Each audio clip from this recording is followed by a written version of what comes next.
नमस्कार सर. हाताला काय लागलंय? तिसऱ्या मजल्यावरनं पडलोय खाली. बाप रे, तरी पण जिवंत आहात. नशीब आहे तुमचं चांगलं. उलट माझ्यासारखं फुटकं नशीब कुणाचं नाही. कसं काय? 10 लाखाचं कर्ज होतं म्हणून तिसऱ्या मजल्यावरनं उडी मारली, खाली फॉर्च्युनरवर येऊन पडलो. आता फॉर्च्युनरवाला 5 लाख रुपये मागालाय. आता 15 लाख रुपये खर्च झाले. तुम्ही लाईफ मध्ये सध्या कोणत्या टप्प्यावर आहात? लाईफमध्ये मी या टप्प्यावर आहे, माझं पैशाचं पाकिट चोरीला गेलं तर माझं पाकिट बघून चोरी करणाऱ्याला पण वाईट वाटेल.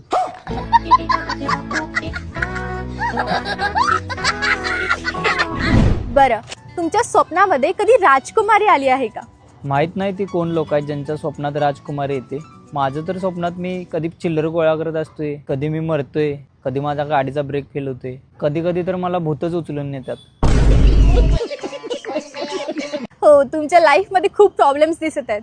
प्रॉब्लेमचं आणि माझं असं नातं आहे, मी जगाच्या कुठल्या पण कोपऱ्यात जाऊ दे, ते मला बरोबर शोधून काढतात.